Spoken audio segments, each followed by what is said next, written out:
Shalom Bapak Ibu, kembali lagi bersama dengan saya Petrus Manusia. Saudara, dalam kesempatan yang baik ini, kembali saya menayangkan kesaksian seorang pemuda muslim yang tadinya beliau benci sekali dengan Kristen karena kakaknya menerima Yesus sebagai Tuhan dan Juru Selamatnya. Tapi entah bagaimana, beliau pun ikut menerima Yesus sebagai Tuhan dan Juru Selamatnya. Nah, bagaimana prosesnya? Mari kita dengarkan dengan seksama sebagai berikut. Ya, saya silakan Bang, nyalakan kamera Bang. Malamnya kita coba ya Bang, tapi kalau seandainya mesin bagus, kita pakai ini aja ya, penting pesannya ya. Oke. Kira-kira gimana? Udah bagus? Sudah Bang, sudah mendingan Bang. Bang Said, saya mau tanya dulu Bang. Abang jadi orang Islam berapa tahun Bang? Saya 34 tahun Bang. 34 tahun jadi orang Islam. Sholat, mendalami Al-Quran? Iya. Oke. Ya, Bang. Apa buktinya Bang? Bisa nggak Abang membacakan atau membunyikan ayat-ayat ketika Anda sholat atau bagaimana? Untuk mengindikasi, bukan untuk nyuruh Islam ya, tetapi untuk membuktikan atau mengindikasikan bahwa memang benar Anda pernah 34 tahun jadi orang Islam. Silakan Bang. Ya, saya coba ya, mudah-mudahan saya masih hafal. Soalnya sudah 5 tahun saya bertobat ya. Coba kita, saya baca surat ayat kursi. Allah la ilaha illa huwal hayyul qayyum la ta'khudhuhu sinatun wa la naum lahu ma fis samawati wa ma fil ard man dzalladzi yashfa'u indahu illa bi idni ya'lamu ma baina aydihim wa ma khalfahum wa la yuhituna bi syai'in min ilmihi illa bima syaa wa wasi'a kursiyyus samawati wal ard wa la ya'uduhu hifdzuhuma wa huwal aliyyul azim. Sah. Bismillahirrahmanirrahim. Sah Bang, udah sah. Dah. Cukup Bang, cukup, udah sah. Sudah sah. Oke, Bang. Saya oke ya Bang ya, saya oke. Oke, baik. Karena Oke, agak ini jadi. Boleh. Karena sudah dikonfirmasi ya. Oke, Bang. Jadi sekarang ini Abang ini sudah jadi orang Kristen. Ya, puji Tuhan, Bang. Puji Tuhan, sudah 5 tahun. Puji Tuhan, baik, Bang. Jadi apa kira-kira Bang pesan Abang kepada orang-orang yang mungkin pernah atau dalam proses menjalani perjalanan seperti yang Anda sudah pernah lakukan, Bang? Apa kira-kira pesan Anda kepada mereka, Bang? Karena ada banyak sekali, Bang, orang-orang yang sudah mulai meragukan agama Islam, mereka pengen masuk Kristen, tetapi masih ada penghalang-penghalang sehingga mereka masih menunda-nunda. Apa pesan Anda kepada mereka, Bang? Silakan. Ya, yang pertama adalah bahwa kita harus akui, terutama saya pribadi, pada saat saya menjadi seorang muslim, saya bukan tidak bisa mengaji, melainkan memang saya tidak pernah mencari tentang makna apa yang saya baca. Jadi selama saya jadi Islam, memang saya selalu mengaji. Bahkan kami setiap malam Jumat itu selalu salat maghrib ya sama istri, itu selalu rutin kami membaca, menghadiahkan ya surat Yasin kepada kerabat-kerabat kita yang sudah meninggal. Itu kami rutin.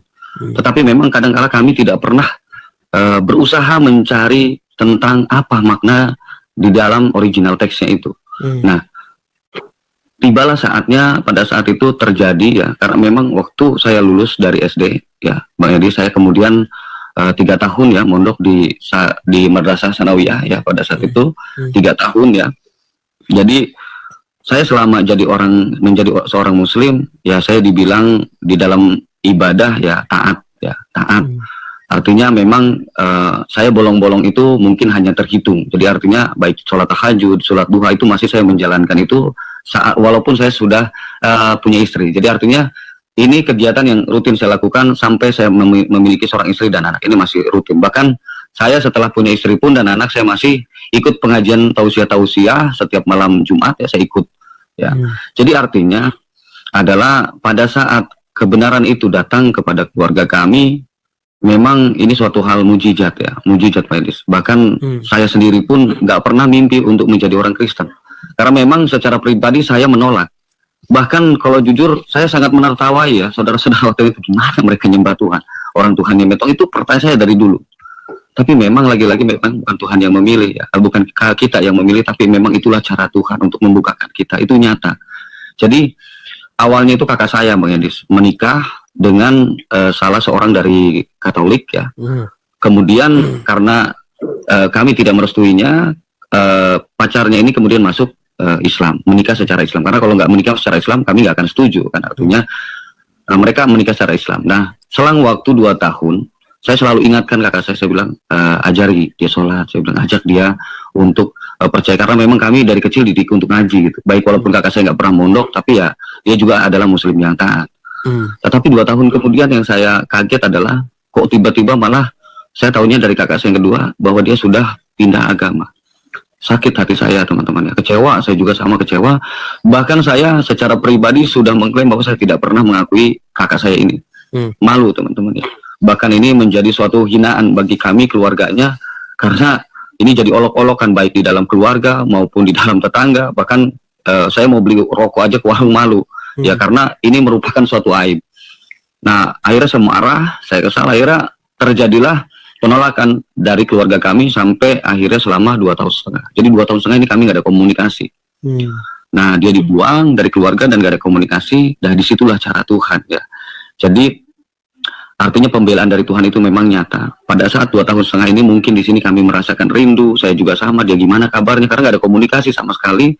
Apalagi orang tua saya ya, saya pun sebagai adiknya merasa kehilangan gitu kan. Pengen tahu kabarnya dia di mana, nggak tahu kami selama 2 tahun setengah itu. Sampai akhirnya saya juga gimana ya, orang tua saya melahirkan ini gitu kan. Dan disitulah saya belajar membuka hati, Pak. Saya bilang saya mau nerima dia. Jadi artinya saya bilang agama itu bukan suatu paksaan, saya bilang. Jadi kalau memang dia memilih untuk untuk memilih keyakinannya, saya bilang kenapa kami sebagai keluarga yang harus menghakimi dia? Saya bilang kenapa nggak Allah turun langsung dan menghakimi dia gitu. Sehingga penghakiman itu dilimpahkan kepada kita walaupun secara hati kita sakit pada saat itu, kehilangan keluarga kita. Dan saya situ bertanya-tanya, Tuhan, saya bilang Allah, jika memang engkau Tuhan yang Maha Kuasa, kenapa nggak kau hukum kakakku? Kenapa kami yang kau pakai menjadi penghukuman bagi kakakku? Saya yakin dia juga rindu gitu, pengen pulang. Dan akhirnya selama 2 tahun setengah itu kami dipulihkan lewat mujizat kesembuhan orang tua saya. 2019 ya, pada saat COVID varian Delta itu terjadi mujizat luar biasa. Nah, kami dipulihkan, kakak saya juga pulang pada saat orang tua saya sakit. Saya singkat aja ya Bang Edis ya. Saya singkat. Nah, disitulah mujizat itu nyata, ya nyata. Karena waktu itu orang tua saya udah nggak ada harapan untuk itu, tapi memang berkat doa kemudian bisa pulih kembali. Nah, disinilah saya melihat dan menyaksikan waktu itu, saya bilang luar biasa ya doanya orang Kristen. Itu saya menyaksikan dengan mata itu, bahkan mengakui bahwa itu adalah mujizat. Tetapi apakah mujizat ini membuka hati saya? Tidak, teman-teman. Tidak. Masih berkeras ya? Masih berkeras. Walaupun saya melihat itu. Bahkan akhirnya pada saat kami dipulihkan, kami akhirnya tukar nomor, ya kami dipulihkan, kami komunikasi. Ada di titik saya itu pengen ngajak kakak saya balik lagi. Bayangkan itu. Saya mau telepon kakak saya bilang, saya mau bawa kakak saya balik lagi. Dia nggak mondok, saya mondok gitu kan. Saya mau coba, dan saya pengen ngasih pemahaman kepada dia supaya dia balik lagi. Itu padahal saya sudah melihat mujizat. Nah, malam itu saya telepon, Bang. Malam itu saya telepon, tetapi luar biasanya Tuhan, saya tanya, apa yang membuat kakak itu menjadi orang Kristen? Dan pada saat dia menjelaskan itu, saya sangat kaget lihat kesaksiannya. Jadi kakak saya itu kan memang bergerak usahanya di bidang perhotelan. Dan di dalam teman-temannya itu ada beberapa teman yang memang non-muslim. Abang tahu ya, zaman Ahok 212 ya, 212. Saat itu kan orang-orang muslim berkumpul kan, membela agamanya. Dan gak sengaja dia melihat status dari temannya. Kayak gini, jadi statusnya itu adalah, masa Tuhan kok dibela? Bukan yang harus membela Tuhan itu kita ya. Nah, kakak saya gak sengaja baca status itu. Sehingga dia merenung. Ya juga ya, kalau Tuhan itu Maha Kuasa, kenapa Tuhan harus dibela? Bukan yang harus membela Tuhan itu kita. Dari situ akhirnya dia bertanya sama teman ini, sampai akhirnya diajak ke pendeta, dan akhirnya coba saya pengen tahu gimana ibadahnya Kristen. Dibawalah ke gereja. Untuk ibadah. Ya, karena waktu itu gerejanya kan memang aliran karismatik, Bang. Dan di situ dia cerita, saya nggak ngerti gitu. Padahal itu musik sukacita ya, sorak-sorai. Tapi pada saat pujian itu dia malah nangis, Bang. Loh, saya bilang kok bisa? Apa yang membuat kakak nangis? Harusnya kan heran gitu dengan ibadahnya kan. Tapi kok ini nangis? Apa yang membuat kakak nangis? Saya bilang, saya nggak ngerti. Pokoknya waktu itu saya sedih aja, nggak ketahan gitu air mata itu.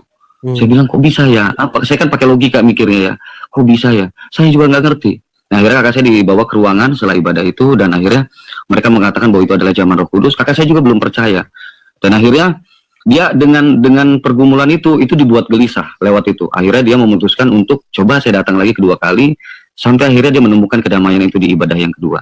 Dan akhirnya dia memutuskan untuk percaya. Di situ saya bengong, Bang. Jadi awalnya yang niat saya mau ngajak kakak saya balik lagi, ternyata saya kok bisa ya? Kok bisa itu? Pertanyaan saya sampai ngeblank saya. Dan akhirnya dia menanyakan kepada saya tentang mujizat waktu itu. Coba saya mau tanya, mujizat itu apa sih? Nah, saya buka, menurut keyakinan saya itu Al-Quran. Nah, Al-Quran ini kakak saya menganggap bahwa itu bukan mujizat tapi pedoman. Oke, saya setuju, karena memang artinya ini nggak bisa dibuktikan secara sains gitu. Kalau mujizat itu kan memang kuasa ilahi yang luar biasa ajaib gitu. Kalau memang Al-Quran kan nggak begitu ajaib. Oke lah, saya terima. Kemudian mujizat yang kedua apa? Membelah bulan. Oke, apa ceritakan? Saya ceritakan. Saat Nabi mendeklarasikan kenabiannya, banyak orang-orang Quraisy itu nggak percaya, dan kemudian sampai mereka bertanya kepada pendeta Yahudi pada saat itu. Dan kata pendeta Yahudi bahwa kalau memang dia adalah Nabi, harusnya dia dapat melakukan mujizat itu. Akhirnya dibawalah Mr. M ini kepada pendeta Yahudi, dan akhirnya dia terdiam pada saat ditanya, maka turunlah wahyu. Tunjuklah bulan itu dengan jarimu, maka dengan izin Allah bulan itu akan terbelah. Nah, sekarang pertanyaan saya cuma, siapa saksinya? Saya bilang, saksinya orang-orang Quraisy dan pendeta Yahudi, itu yang tertulis. Namanya memang nggak disebutkan namanya. Saya harus jujur kan? Ya, oke. Yang melihat bulan siapa aja? Ya semua dunia melihat bulan. Kenapa? Sumber yang lain nggak ada. Saya bengong, Bang. Saya bengong pada saat itu. Ya juga ya, kenapa kok sumber lain nggak ada? Nah, melalui ini, saya kemudian bertanya-tanya, Bang. Kemudian saya coba gali informasi-informasi tentang ajaran Islam. Awalnya cuma itu, teman-teman. Sederhana kan? Dan di situ saya menemukan ketidakbenaran ya. Bagaimana ini kok bisa diikuti gitu dengan teladannya Nabi ya, yaitu tentang pernikahan, tentang di dalam surat Abasa 1 ya, tentang seorang yang buta datang kepadanya, padahal ingin belajar Islam. Kok bisa ya ada teladan ya seperti ini, sedangkan Yesus ada orang buta dia sembuhkan, tapi kok ini tolak. Kemudian dia mengajarkan berbohong itu nggak boleh, kok ini kok boleh gitu kan. Memang nggak masuk akal buat saya gitu. Kok begini lah. Dari itulah saya mulai ragu, Bang, nggak sholat. Saya menjadi orang yang nggak sholat itu selama 2 bulan setengah. Jadi buat percaya kepada Yesus Tuhan juga memang saya sulit. Bagaimana saya nyembah manusia? Tapi saya udah ragu di keyakinan saya. Jadi begitu pencarian saya itu memang saya udah, kok ada ya keyakinan seperti ini gitu. Bagaimana teladan ini kok nggak ada teladan yang nggak bisa kita ikuti? Contoh terhadap Aisyah kan, kita nggak bisa kan melakukan ini gitu, mengikuti ajaran ini. Artinya kalau kita ikuti ini ya bertolak belakang dengan kemanusiaan kita kan, logika kita begitu. Jadi kok ada bisa ataupun memang lebih dari 13. Sedangkan Tuhan menciptakan Adam itu pasangannya cuma Hawa, siapa lagi kan gitu. Nah, disitulah saya kemudian ragu, Pak. 2 bulan setengah saya udah nggak sholat, istri saya sama sholat, orang tua saya juga sholat, saya diajak, saya bilang enggak, saya udah nggak yakin. Oh ya udah, nggak paksa mereka, tapi saya juga bergumul aja sampai akhirnya saya bingung, kayak orang nggak punya agama gitu, Pak. Tuhan saya siapa ya gitu kan. Dan sampai seketika saya telepon lagi, Kak, saya bilang, kok saya jadi gini ya? Itu untuk balik lagi ke keyakinan saya ragu, tapi saya untuk percaya bahwa Yesus adalah Tuhan. Saya bilang, saya juga bagaimana gitu, hati saya nolak gitu kan. Kok saya menuhankan manusia gitu. Dan akhirnya apa yang kakak saya bilang, sama, kakak juga pernah di situ. Terus apa yang saya harus lakukan? Saya bilang, kamu berdoa. Kamu berdoa. Anggap kamu sekarang sedang mencari Tuhan, dan kamu nggak tahu Tuhan mana yang kamu sembah ini adalah Tuhan yang benar. Semua agama mengaku punya Tuhan dan Tuhannya berbeda. Tetapi hanya ada satu Tuhan yang benar. Cari sama Tuhan, kamu berdoa sama Tuhan, minta sama Tuhan, tunjukkan siapa Tuhan yang benar. Pada saat kamu berdoa, kakak yakin bahwa kamu akan menemukan Tuhan itu. Dan saya coba, Bang. Jam 2 malam itu saya masuk kamar, saya gelar sejadah, saya nangis sama Tuhan. Saya bilang, Tuhan, tolong bantu saya bilang, Tuhan, kalau memang Islam memang agama yang kau ridhoi, agama yang benar, bawa saya kembali yakin kepada Islam. Waktu itu saya doa begitu, Bang. Saya doa begitu, saya bilang bahwa saya kembali yakin bahwa memang ini adalah agama yang kau ridhoi, adalah agama yang benar. Karena waktu itu saya ragu. Tetapi jika memang ini bukan agama yang benar, saya bilang, tolong tunjukkan siapa Tuhan yang benar itu. Nah, saya nangis. Setelah saya nangis, kemudian saya di situ udah tidur. Tiba-tiba di dalam hati saya tuh besoknya itu ada suara, Bang, saya nggak ngerti itu suara apa. Tiba-tiba mendorong saya, suara itu, coba kamu cari Isa di dalam Al-Quran. Coba saya googling, Bang. Googling tentang Isa ini di dalam Al-Quran, saya banyak sekali menemukan kok bisa ya manusia seperti ini, kok ada ya manusia yang seperti ini. Ya, itu banyak ya Bang Edis, kalau Bang Edis juga sama dari sana ya, memang sangat ajaib Isa ini. Kalau kita bilang kok bisa ya manusia seperti ini, karena memang nggak ada manusia yang seperti dia, sangat luar biasa memang diceritakan. Nah kemudian saya di situ bergumul, sampai akhirnya tiba-tiba kakak saya telepon saya, mau nggak kakak kirimkan Alkitab? Ya boleh, saya bilang, dikirimkan saya Alkitab, Bang. Saya baca, nggak ngerti saya sama sekali, walaupun itu bahasa Indonesia. Saya nggak mengerti sama sekali, walaupun itu bahasa Indonesia, saya pusing bacanya. Saya tutup, tapi ada suara lagi, Bang, di dalam hati saya itu, coba kamu cari Isa di dalam Alkitab. Saya kaget, kemudian saya googling, dan saya di situ banyak sekali menemukan persamaan. Terutama dia adalah jalan kebenaran, hada suratul mustaqim ya. Kemudian dia diciptakan dari firman-Nya ya, dari kalimat kalimatuh dan waruhu minhu dan ruhnya ya di An-Nisa 171, dia hakim yang adil, riwayat Muslim 220, dia yang awal dan akhir ya, wal awal wal akhiru di Al-Hadid ayat 3, kok ini hampir mirip gitu kan. Saya bilang di sini ini siapa? Apakah ini manusia? Saya bilang gitu kan. Kalau dia manusia, kenapa ya ditunjuk menjadi hakim yang adil? Kenapa justru Allah juga menunjuk dia sebagai jalan yang lurus? Bukankah di dalam ayat yang lain mengatakan bahwa Allah itu adalah jalan yang lurus? Dan mengapa pada saat Allah memberikan statement Allah jalan yang lurus, tetapi Allah juga menunjuk Isa sebagai jalan yang lurus? Ini kan berbeda dengan Mr. M yang berada di jalan yang lurus, karena Mr. M berada di jalan yang lurus di dalam surat Yasin. Sedangkan Allah justru sangat tegas mengatakan bahwa hadza siratul mustaqim itu kepada Isa. Saya bilang, apa ini maksudnya? Akhirnya saya yakin Bang bahwa ini bukan manusia, ini Tuhan. Saya bilang nggak ada manusia yang sesempurna ini, saya bilang. Dan di situ saya mantapkan hati dan akhirnya percaya bahwa ini adalah Tuhan. Nah akhirnya logika saya begini, mungkin nggak ya kalau Tuhan itu jadi manusia? Saya bilang begitu. Saya bilang kalau Tuhan itu maha kuasa, apa yang nggak mungkin? Saya bilang bagi dia, siapa sih yang sebenarnya membatasi kuasa Tuhan? Saya bilang kan tidak tertulis bahwa Tuhan itu mustahil jadi manusia, tapi serupa dengan makhluk. Laisa kamitslihi syai'un. Artinya makhluk yang bagaimana ini? Artinya bukan karena Tuhan itu memang seperti makhluk, bukan, tapi memiliki makna yang luas. Jadi makhluk yang disebutkan adalah makhluk seperti yang ada di dunia ini gitu, seperti ciptaannya gitu. Tetapi kalau kita lihat, laisa kamitslihi itu memiliki makna yang luas, Pak. Nah, disitulah yang saya akhirnya yakin bahwa ini bukan makhluk yang seperti disebutkan ini. Saya bilang ini makhluk yang keluar dalam dirinya, makanya domirnya, domirhu ya. Wa kalimatu dan waruhu minhu, domirhu. Artinya kalau domirhu itu kan keluar dari dalam dirinya, kepemilikan dalam dirinya. Artinya kalau dia keluar dalam diri Allah, berarti apakah dia juga bukan disebut dengan Allah? Nah itu akhirnya saya yakin bahwa ini adalah manusia. Dan kemudian saya terjemahkan Bang, ada di dalam An-Nisa itu subhanahu ayakulallahu walad, betul Bang Edis ya. Kemudian saya coba, karena di dalam kurung itu kan tafsir ya, saya coba klik Bang, saya copy, saya blok, dan kemudian saya terjemahkan, dan artinya sangat luar biasa Bang. Jadi original teksnya begitu saya blok, subhanahu ayakulallahu walad, artinya apa Bang? Maha suci Allah memiliki anak. Itu arti yang benar di dalam An-Nisa 171. Kalau kalian ya di bawah-bawah ya, teman-teman di bawah, kalau kalian mau buka An-Nisa 171 yang belum tercampur dengan tafsir, di blok itu kata subhanahu ayakulallahu walad, kemudian kalian blok dan kemudian kalian translatein dari Arab ke Indonesia, itu artinya maha suci dia memiliki anak.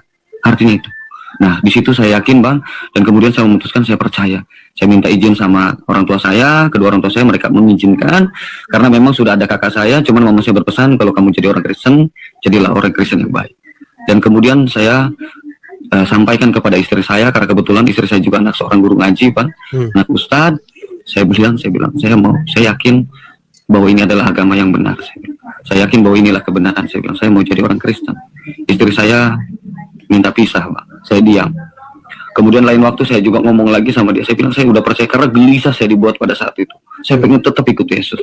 Begitu saya ngomong lagi, dia tetap minta pisah. Dan kemudian yang ketiga saya bilang, saya ada dorongan untuk berdoa di dalam hati saya, coba kamu berdoa. Dan akhirnya saya coba ambil Bang, berdoa malam hari ya, saya masuk kamar, saya gelar sajadah, saya angkat tangan, saya bilang begini, Tuhan Yesus, kalau memang Engkau adalah Tuhan yang benar, menciptakan alam semesta ini Tuhan, Engkau begitu mudahnya. Waktu itu saya belum dibaptis Bang. Engkau juga Tuhan mampu membalikan istri saya agar dia bisa menerima saya menjadi orang Kristen. Itu doa saya kepada Tuhan. Karena saya udah punya 2 anak Bang Edis. Waktu itu saya bingung gitu loh, antara ikut Tuhan yang benar atau memang pisah. Saya bingung gitu. Saya berdoa dan akhirnya saya nangis sama Tuhan. Setelah saya berdoa, selesai saya berdoa, tiba-tiba di dalam hati saya itu kayak seolah ada keikhlasan. Ya udah Tuhan, saya mau coba ngomong sekali lagi sama istri saya. Kalau memang saya bicara sama istri saya, dia tetap minta pisah, maka saya jujur Tuhan, saya akan ikut Engkau Tuhan. Walaupun istri saya tetap minta pisah, saya bilang, saya akan ikut Engkau Tuhan. Karena bagi saya ikut Tuhan yang benar itu adalah Tuhan yang utama. Sekalipun konsekuensinya saya harus kehilangan. Hilang usia berapa lama lagi sih? Karena pada saat saya tidak ikut Tuhan yang benar, maka surganya pun tidak akan benar itu. Akhirnya saya berdoa dan seolah-olah kayak Tuhan atur Bang. Kayak Tuhan atur sampai tiba waktunya, karena rumah saya waktu itu dekat dengan pantai. Saya kemudian jalan ke pantai dan kemudian tiba-tiba itu dorongan itu ada. Coba kamu ngomong. Dan saya ngomong sama istri saya bilang, Bun, saya mau jadi orang Kristen. Itu ketiga kali saya ngomong. Istri saya terdiam sampai kemudian saya ngomong sampai ketiga kali, gimana. Dan istri saya cuma bilang apa? Ya udah, kalau memang ayah mau jadi orang Kristen ya udah nggak apa-apa. Ya nggak apa-apa bagaimana sih bilang. Ya nggak apa-apa. Mungkin berat ya, tapi ya nggak apa-apa. Ya nggak apa-apa gimana? Ya udah, Bunda terima ayah menjadi orang Kristen. Bunda terima, Bunda ikhlas ayah menjadi orang Kristen. Tetapi dengan satu syarat, jangan pernah ajak-ajak Bunda untuk menjadi orang Kristen. Waktu itu saya senang sekali, saya bahagia waktu itu. Nggak apa-apa Tuhan, sekalipun memang dia nggak percaya, tapi saya percaya. Dan itu 1 tahun kami jalani berbeda agama. Waktu sholat dia sholat, waktu ngaji dia ngaji. Saya seru gitu bang. Tetapi luar biasa, di situ saya selalu berdoa. Karena saya nggak bisa ngapa-ngapain, saya terikat komitmen itu. Saya bilang, saya mau Tuhan nginjilin, tetapi saya nggak punya upaya karena saya terikat komitmen sama istri saya. Saya terus Bun sholat, saya bilang kalau malam Jumat Bun ngaji, saya bilang. Akhirnya saya selalu berdoa dan bahkan saya puasa. 1 tahun itu kami lalui, tiba-tiba apa yang mendorong dia menantang Tuhan Yesus, dan itulah di situ mujizat itu terjadi. Dia nantang Tuhan dan kemudian dijawab sama Tuhan, dan melalui kesaksian istri saya itu akhirnya kedua orang tua saya yang dipulihkan kesehatannya terbuka, dan kami akhirnya dipulihkan semuanya, dan kemudian kami bertobat. Jadi pada saat melalui kesaksian istri saya, orang tua saya, keponakan saya, dan anak-anak saya kemudian terbuka jadi 6 orang, kami diselamatkan, puji Tuhan. Jadi pesan saya bagi buat teman-teman, buat teman-teman di bawah yang belum percaya, artinya kalian sebenarnya tahu kebenaran atau ketidakbenaran itu kalian tahu. Tetapi saya percaya bahwa di dalam hati kalian tuh bingung antara memilih Tuhan yang benar atau kalian mendapat persekusi atau kalian mendapat kucilan daripada keluarga kalian. Ingat ya, istri saya sampai saat ini tidak diterima sama keluarganya. Bahkan kalau saya bilang dibuang. Tetapi dia merasakan damai sejahtera pada saat dia mengikut Tuhan yang benar. Artinya jangan takut tentang kebenaran itu sendiri, karena kebenaran yang benar dia bisa membela dirinya sendiri. Tuhan yang benar bisa membela anak-anaknya. Nggak perlu takut. Kita bukan ikut makhluk, melainkan ikut Tuhan yang benar. Jadi Tuhan yang benar tidak perlu dibela, teman-teman. Tuhan yang benar bisa membela kebenaran itu sendiri. Contohnya saya dulu melakukan pengusiran, tetapi kekristenan itu bertumbuh bukan membawa pedang, melainkan lewat kasih karunia-Nya saya diselamatkan. Pada saat saya menghina anaknya, yaitu kakak saya yang percaya, dia bukan membalas kejahatan saya, melainkan Tuhan melalui kasih karunia-Nya justru menyelamatkan kami sekeluarga. Itulah kekristenan yang bertumbuh. Jadi artinya jangan takut, teman-teman yang di bawah, jangan takut untuk keluar. Kalian ikut Tuhan yang benar. Hidup di dunia ini terhitung. Tujuan kita adalah setelah kematian. Itu poinnya teman-teman. Jadi itu yang harus kalian pikirkan saat kalian masih hidup, karena setelah kematian tidak ada pertobatan. Terima kasih Bang Edis. Dari saya, Bang Edis, saya selalu ikuti narasi kajian Bang Edis, sangat luar biasa di dalam pelayanannya. Jadi artinya Bang Edis tetap semangat memberikan kebenaran. Saya turut mendoakan agar Tuhan selalu memakai Bang Edis menjadi perpanjangan Tuhan, menjadi memperluas kerajaan Tuhan melalui alatnya Bang Edis. Tuhan kiranya Engkau kasih hikmat, kecerdasan kepada Bang Edis agar Kau pakai Bang Edis ini menjadi alatmu Tuhan. Terima kasih Bapak. Dari itu aja Bang Edis dari saya. Bang Edis tetap semangat, teman-teman di bawah juga tetap semangat ya. Shalom Bang Edis. Shalom, selamat siang Bang Said. Maju terus ya. Siang. Maju terus, Tuhan Yesus berkati. Saudara yang kasih Tuhan, tadi telah mendengarkan kesaksian seorang saudara kita dari mantan Muslim tadi. Nah, yang begitu menggebu-gebu membenci iman Kristen, yang menyebutkan ya saudaranya, kakaknya menjadi orang yang kafir. Tapi puji Tuhan, beliau berubah. Beliau menerima Yesus sebagai Tuhan dan Juru Selamatnya. Nah, saya yakin dari apologet ini, ya, banyak orang yang diselamatkan. Mungkin tidak terjadi dalam satu hari, tapi ada proses waktu yang sudah dilalui. Dan saya juga yakin itu doa-doa orang percaya. Gereja apapun dia, sinode apapun, pasti berdoa supaya banyak orang yang diselamatkan dengan menerima Yesus sebagai Tuhan dan Juru Selamatnya. Dan salah satu hasilnya adalah seorang pemuda ini yang tadinya benci iman Kristen, sekarang menerima Yesus sebagai Tuhan dan Juru Selamatnya dan menjadi alat Tuhan untuk memberitakan Injil sebagai tanda bahwa dirinya telah menemukan kebenaran yang sejati. Kesaksian hidup tidak hanya berdebat. Kesaksian itu bisa juga berdasarkan perubahan dalam berpikir, perubahan di dalam bekerja, perubahan dalam berkata-kata, Karena itu semua dikerjakan oleh Roh Kudus, dikerjakan oleh Tuhan itu sendiri. Nah, maka dari itu, hari-hari ini gereja Tuhan, kita semua sebagai orang Kristen, harus lebih lagi banyak mendoakan apologet-apologet muda, supaya muncul di permukaan, agar keselamatan bagi dunia itu benar-benar terjadi, tercurah, sehingga nanti tiba waktunya setiap lutut bertelut dan setiap lidah mengaku Yesus Kristus adalah Tuhan, ya, dan menyebutkan tidak ada nama lain di bawah kolong langit ini selain daripada nama Tuhan Yesus Kristus. Nah, demikianlah tayangan saya kali ini. Sampai ketemu di tayangan selanjutnya. Kiranya Tuhan Yesus memberkati kita semua. Shalom.